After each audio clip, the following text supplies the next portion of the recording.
Hello dears, welcome back to my channel. അപ്പോൾ ഇതൊരു ചുരിദാറിൻ്റെ നെക്ക് എംബ്രോയ്ഡറി ആണ് ചെയ്യുന്നത്. അപ്പോൾ സ്വന്തമായിട്ട് തന്നെ എങ്ങനെ ഒന്ന് ചെയ്തെടുക്കാം, കുറച്ച് ഇറക്കത്തിലുള്ള ഒരു വലിപ്പം കൂടിയൊരു ഡിസൈൻ ചെയ്യാമെന്ന് വിചാരിച്ചിട്ട്, എന്നാൽ സിമ്പിളും ആയിരിക്കണം അങ്ങനെയുള്ളൊരു ഒരു ഡിസൈനാണ് ഞാനിവിടെ വരച്ചിട്ടുള്ളത്. ശരിക്കും പറഞ്ഞാൽ സ്കെയിലൊക്കെ വെച്ച് അളന്ന് എടുത്ത ഒരു സംഭവമാണിത്. കൃത്യമായിട്ടുള്ളൊരു അളവുണ്ടെന്നാണ് എൻ്റെ ഒരു വിശ്വാസം. പിന്നീട് ആ ഒരു ഓരോ കോളത്തിനകത്തും ഈ വൈ ഷേപ്പിലുള്ള ഓരോ ഡിസൈൻ കൊടുത്തിട്ടുണ്ട്. പിന്നെ ഈ രണ്ട് ഭാഗത്തും നമ്മുടെ ചുരിദാറിന് സ്റ്റിച്ച് വരുന്ന ഭാഗമാണ്, അവിടെ അത്രയും എംബ്രോയ്ഡറി ചെയ്യേണ്ട കാര്യമില്ല, അതങ്ങ് വെറുതെ വിട്ടേക്കുക. പിന്നെ ഇതൊരു തിളക്കമുള്ളൊരു ബ്ലൂ കളർ മെറ്റീരിയലാണ്, നല്ല ഭംഗിയാണ് നേരിട്ട് കാണാനായിട്ട്. അപ്പോൾ അതൊരു 2 കാർബൺ പേപ്പർ, നമ്മൾ നോർമലി ഈ ഒരു യെല്ലോ കളർ കാർബൺ പേപ്പർ വെച്ചിട്ടാണ് ട്രേസ് ചെയ്തെടുക്കുന്നത്. അപ്പോൾ അത് വെച്ചിട്ടാണ് ഞാൻ ഇതുപോലെ ഒന്ന് ട്രേസ് ചെയ്തെടുക്കുന്നത്. 2 കാർബൺ പേപ്പർ വെച്ചതെന്ന് വെച്ചാൽ കുറച്ച് നീളക്കൂടുതലുള്ള ഡിസൈൻ ആയതുകൊണ്ട് തന്നെ ആ ഒരൊറ്റ കാർബൺ പേപ്പറിൽ നിൽക്കാതെ വരും, അതുകൊണ്ടാണ് 2 വെച്ചത്. കംപ്ലീറ്റ് ആയിട്ട് ട്രേസ് ചെയ്തെടുത്തിട്ടുണ്ട്. അപ്പോൾ ഈ ആ ഒരു കോളം ട്രേസ് ചെയ്യുന്നില്ല, ആ ഒരു 4 ഭാഗത്തോട്ടുള്ള ആ ഒരു ലൈൻസും പിന്നെ നടുവിലുള്ള ആ വൈ ഷേപ്പിലുള്ള ആ ഒരു ഡിസൈനും മാത്രമേ ഒന്ന് ട്രേസ് ചെയ്തെടുക്കുന്നുള്ളൂ. കാരണം കോളം ഞാനൊരു അളവിന് വേണ്ടിയിട്ടൊന്ന് ചെയ്തെടുത്തതാണ്. പിന്നീട് ഇതുപോലെ ഒന്ന് ചെയ്തെടുക്കുന്നുണ്ട്. അപ്പോഴത്തേക്കും ആ ഒരു യെല്ലോ കളർ ആയതുകൊണ്ട് തന്നെ അധികം കാണാൻ പറ്റാത്ത ഒരു രീതിയിലാണ്, അതുകൊണ്ട് ഞാനതിൻ്റെ പുറത്തുകൂടി ആ ഡിസൈൻ്റെ പുറത്തുകൂടി ഒന്നും കൂടി ഒന്ന് പെൻസിലിട്ട് വരച്ചെടുക്കുകയാണ്. ശരിക്കും പറഞ്ഞാൽ ഈ ഒരു ഡ്രസ്സ് ഞാൻ മെറ്റീരിയൽ വാങ്ങിയപ്പോഴത്തേനും ഗീവ് അവേ ചെയ്യാമെന്ന് വിചാരിച്ചിട്ടാണ് വാങ്ങിയത്. അപ്പോൾ അതിന് വേണ്ടി തന്നെയാണ് യൂസ് ചെയ്യുന്നത്. അപ്പോൾ ഡിസൈൻ ചെയ്യാനായിട്ട് ഗ്രേ കളർ സിൽക്ക് ത്രെഡ് എടുത്തിട്ടുണ്ട്. പിന്നെ ഇത് കുറച്ച് സ്റ്റോൺസ് ആണ്, കുന്തൻ സ്റ്റോൺസും പിന്നെ ചെറിയ ചെറിയ ഡയമണ്ട് ഷേപ്പിലുള്ള മിററുമാണ് എടുത്തിട്ടുള്ളത്. ഫസ്റ്റ്ലി നമ്മൾ ആ ഒരു ഡിസൈനിൻ്റെ നടുവിലോട്ട് ഇങ്ങനെ സൂചി കുത്തിയെടുക്കുക. പിന്നീട് ആ സൂചി എവിടെയാണോ കുത്തിയെടുത്തത് അവിടെ തന്നെ ഒരു പ്രാവശ്യം കൂടി ഇങ്ങനെ കുത്തി നമ്മുടെ ആ ഒരു വരച്ച ആ ഒരു വരയിലോട്ട് അല്ലെങ്കിൽ ചെറിയ അളവിലോട്ട് ഇതുപോലെ വലിച്ചെടുക്കുക. അപ്പോൾ നൂല് അകത്തൂടെ കിടക്കണം എന്നുള്ള ഒറ്റ കാര്യം മാത്രമേ ഉള്ളൂ. അതിനുശേഷം മുകളിലോട്ടൊന്ന് സൂചി കുത്തി താട്ടുക. നെക്സ്റ്റ് അടുത്ത വശം ഓപ്പോസിറ്റും അങ്ങനെ തന്നെ ചെയ്തെടുക്കണം. നമ്മൾ സ്ഥിരം ചെയ്യാറുള്ള ഒരു ലേസി ഡേസി തന്നെയാണിത്, ഫസ്റ്റ് ടൈം കാണുന്നവർക്ക് വേണ്ടി എന്ന് പറയുന്നതേ ഉള്ളൂ. നമ്മൾ എവിടെ നിന്നാണോ കുത്തിയെടുത്തത് അവിടെ വീണ്ടും ഒരു പ്രാവശ്യം കൂടി ഇങ്ങനെ ചെറിയ അളവിൽ കുത്തിയെടുക്കുക. നൂല് അകത്തുകൂടി കിടക്കണം എന്നുള്ളതേ ഉള്ളൂ.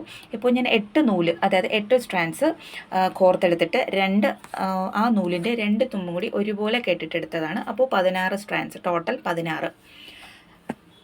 അപ്പോൾ എന്നിട്ട് പുറകിലോട്ടൊന്ന് കേട്ടിട്ടെടുത്തിട്ടുണ്ട്. അങ്ങനെ കംപ്ലീറ്റും ആ ഒരു ഇത് ഇങ്ങനെ തന്നെ ചെയ്തെടുക്കുക. പിന്നീട് ഈ ഒരു ഡയമണ്ട് ഷേപ്പിലുള്ള മിററാണ് ഒന്ന് ഒട്ടിച്ചു കൊടുക്കാൻ പോകുന്നത്. ആ മിറർ ആ ഒരു ലീഫിൻ്റെ മുകളിലും മാത്രം ഒട്ടിക്കുക. താഴ്ഭാഗത്ത് ആ ഒരു ചെറിയ ഒരു സ്റ്റോൺസിലെ ഒരു സിൽവർ കളർ കുന്തൻ സ്റ്റോൺ അതാണ് ഒട്ടിച്ചു കൊടുക്കുന്നത്. ഇപ്പോൾ ഞാൻ ആ മിറർ കംപ്ലീറ്റ് ഒട്ടിച്ചു കൊടുക്കുകയാണ്. പിന്നീട് ഈ ഒരു സ്റ്റോൺസാണ് സിൽവർ കളർ, നല്ല ഭംഗിയാണ് കാണാനായിട്ട്. അപ്പോൾ അതും മുകളിലോട്ടും താഴോട്ടും ഒന്ന് ഒട്ടിച്ചു കൊടുക്കുന്നുണ്ട്. ഇത് ആ ഒരു ബോഡി നമ്മൾ എവിടേക്കാണോ ഈ ഡിസൈൻ ചെയ്തത് അവിടെ കംപ്ലീറ്റ് ആയിട്ടും ഇങ്ങനെ തന്നെ ചെയ്തെടുക്കുക. പിന്നീട് ചുരിദാറിലൊക്കെ വെക്കുന്ന ലേസാണ് ഇത് കുറച്ച് വീതി കൂടുതലുള്ളതുകൊണ്ട് വലിയ ഭംഗിയൊന്നും ഉണ്ടാവില്ല ഇങ്ങനെ വെച്ചാൽ. അപ്പോൾ നമുക്കതൊന്ന് ഫോൾഡ് ചെയ്ത്, അതായത് മടക്കി 2ആയിട്ട് ഇങ്ങനെ മടക്കി എടുത്തിട്ട് 3 ഭാഗത്തും ഇതുപോലെ ഒന്ന് സ്റ്റിച്ച് ചെയ്തെടുക്കുന്നുണ്ട്. അത് ഞാൻ മെഷീനിൽ വെച്ചിട്ടാണ് സ്റ്റിച്ച് ചെയ്തെടുത്തിട്ടുള്ളത്. പിന്നീട് ഒരുപാട് ഗ്യാപ്പ് ഉള്ളതുകൊണ്ട് തന്നെ അതിനിടയിലൊക്കെ ആയിട്ട് ഈ ഒരു കുന്തൻ സ്റ്റോണ് B7000 എന്ന് പറയുന്ന ഗ്ലൂ അപ്ലൈ ചെയ്തിട്ടാണ് ഞാനിത് ഒട്ടിച്ചു കൊടുക്കുന്നത്. ഓരോ സ്റ്റോൺസ് വിധമാണ് ഇങ്ങനെ ഒട്ടിച്ചു കൊടുക്കുന്നത്. അപ്പോൾ കുറച്ചും കൂടി നല്ല ഭംഗിയുണ്ടായിരിക്കും, പാർട്ടി വെയർ ഒക്കെ ആയിട്ട് യൂസ് ചെയ്യാം. പിന്നീട് നേരത്തെ ചെയ്തില്ലേ ഒരു മിററിൻ്റെ മുകളിലും താഴെയും ഓരോ കുന്തൻ സ്റ്റോൺ ഒട്ടിച്ച് വെച്ചില്ലേ, അപ്പോൾ അത് ഒത്തിരി കൂടി വലിപ്പം വേണം എന്നുണ്ടെങ്കിൽ ഇതുപോലെ അതിൻ്റെ 2 വശത്തും കൂടി നമുക്കൊന്ന് ഒട്ടിച്ചു കൊടുക്കാവുന്നതാണ്. അപ്പോൾ ഗീവ് അവേക്ക് ചെയ്യേണ്ടത്, നിങ്ങൾ ഒരു കാര്യം ചെയ്യേണ്ടത് ജസ്റ്റ് ഒന്ന് കമൻറ്റ് ചെയ്തേക്കുക, ഇഷ്ടമായോ ഇല്ലേ എന്നുള്ളത് കമൻറ്റ് ചെയ്തേക്കുക, നിങ്ങളുടെ അഭിപ്രായം കൂടി ഒന്ന് കമൻറ്റ് ചെയ്തേക്കുക.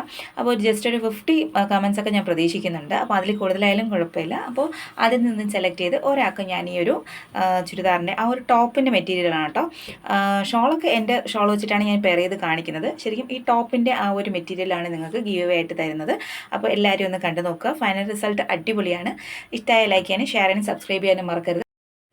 അപ്പോൾ നിങ്ങൾക്ക് സിമ്പിളായിട്ട് ചെയ്തെടുക്കാൻ പറ്റിയ ഒരു വർക്കാണ് കാണിക്കുന്നത്. ആ ലേസി ഡേസി മാത്രമാണ് ഇതിൽ ചെയ്തെടുക്കുന്ന ആ ഒരു എംബ്രോയ്ഡറി എന്ന് പറയുന്നത്. ബാക്കിയെല്ലാം നമ്മൾ ഒട്ടിച്ചെടുക്കുകയാണ്. ആ മിററായാലും ആ കുന്തൻ സ്റ്റോൺസ് ആയാലും ഒട്ടിച്ചെടുക്കുകയാണ്. പിന്നെ ഒരു ലേസ് നമ്മൾ ആ ഒരു, അതും സിൽവർ കളർ തന്നെയാണ്, ലേസ് നമ്മൾ സൈഡിലോട്ടൊന്ന് മെഷീൻ എംബ്രോയ്ഡറി അല്ല, മെഷീൻ വെച്ചിട്ട് ഒന്ന് സ്റ്റിച്ച് ചെയ്ത് വെച്ചേക്കുകയാണ്.